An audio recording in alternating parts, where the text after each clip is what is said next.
Hello, everyone, especially waggers. Right, then, mate. Quick spin around the front room where I've got my rig and everything else. So where should we start? Let's start with the PC. Okay, in there is 32 gig of Corsair Vengeance LPX RAM. It's not the best I could have got, but there you go. Noctura cooling works an absolute treat. I know it's a bit ugly, but it does the job so well.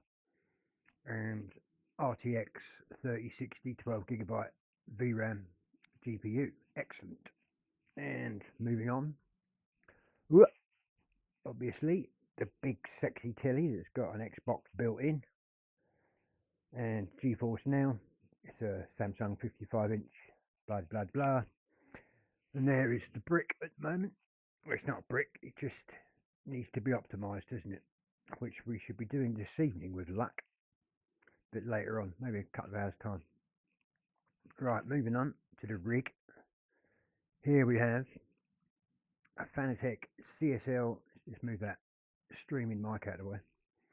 We got a Fanatec CSL DD that used to be 5 Newton meters of torque, but the Fanatec sell an upgrade kit for the power supply that turns it into an 8 Newton meters wheel, 8 Newton meters torque at the wheel, and they want £160 for their transformer.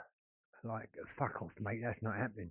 So, in our infinite wisdom, myself and my man round the corner, well, more him than me, but we got one of them each, and that's what's known as a lab transformer. It's a do-it-yourself job, and literally, it was 10% the cost of the one that Fanatec wanted. That was £16.99, and that ups that from 5 Newton meters to 8 Newton meters, which in my eyes is plenty strong enough for the time being. I have had to replace one of them, which is a QR1 wheel side quick release. It sprung a bit of a leak, as it were, here the collar just overused, that's all.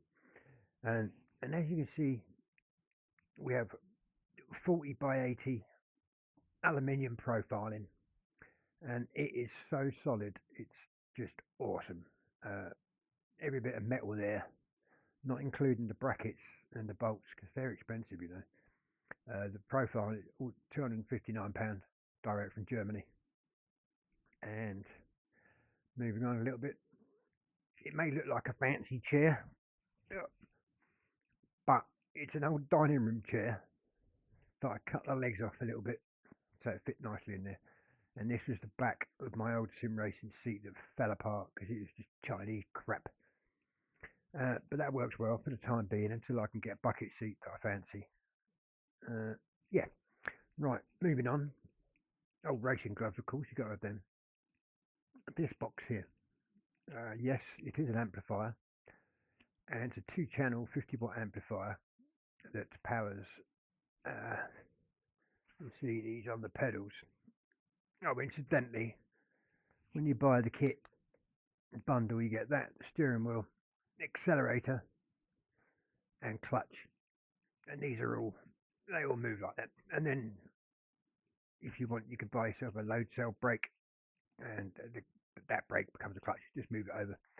But this is a load cell; it barely moves, like a racing car. Yeah, it works on muscle memory and not how far it travels. Get that? And on here, look, we've got these are 25-watt haptic transducers, meaning they create a vibration that can be programmed via a piece of software called SimHub to emulate gear change. You know, the jolt you get, clunk, you know, you change gear and the whole rig gives it a bit of a shake. And for that, at the back end, oh shit,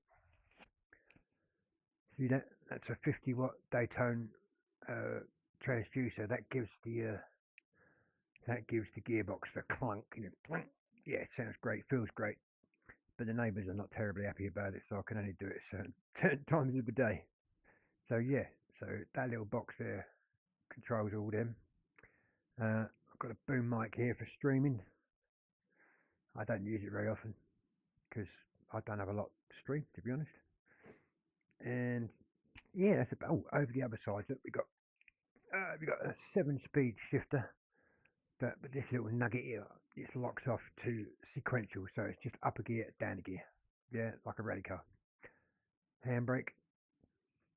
These for the pair of them under 100 quid. They're not what I want.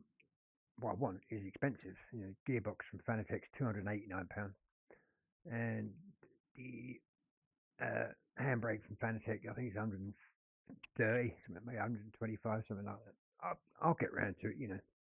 But and I'm more than likely. This is the P1 V2 wheel, 300 millimeters across, so it's a good size compared to the Logitech G923 or G920 I had to start with. Oh my god, the noise! It was incredible. It sounds like a lorry truck being driven around your front room because it's all rubber bands and cogs, whereas this little beauty is not. But this is the beginner's wheel, as it were. I mean, it's fully programmable. You know, you got loads of different settings and that you can change here, and it changes it in the app itself or in the game. I'm going to get the McLaren GT3 wheel. It's 220 quid plus shipping, so probably about 2,500 quid. But it'll be here on Wednesday if I order it tonight. I'm very, very tempted, but yeah, that'd be a good add-on actually. So yeah, so there's my my rig. Yeah, I love it. I mean, but Wagram, as I said, it's an expensive hobby, but you know, like I said in my message to you, try it. I mean, if you know anybody around your way that's got a decent sim rig, or even if it's a Logitech setup, go and have a go on it first before you decide to spend hundreds of pounds on your own kit. And I assure you, you will be spending hundreds of pounds if you go for it. But you know, you don't have to have amazing kit to be competitive or to enjoy it. I mean, I don't play online a lot. Uh, I need to learn how to operate the car correctly first. You know, the different settings for tyres and the engine mapping and all that. And you know, when you go competitive, you've got to take all these things into consideration. Otherwise, you're not going to get anywhere. And plus, there's a load of wankers online as well. A lot of them, yeah. You know, if they see you're getting better than them, they ram you off the road. It's just stupid. Anyway, so yeah, there's my kit. Feel free to ask any questions. And a bit later on, where are we? It's nearly 11:30 now here in the UK. Don't know where you are, Wagram, actually. I never asked. Uh, it's snowing outside at the moment, I've just noticed. So that's going to be nice, isn't it? No. So yeah, I'll be installing that Quest game optimizer later on and see if I can get that installed for the VR. Get it up and running, you know, with better graphics. That's what we want, isn't it?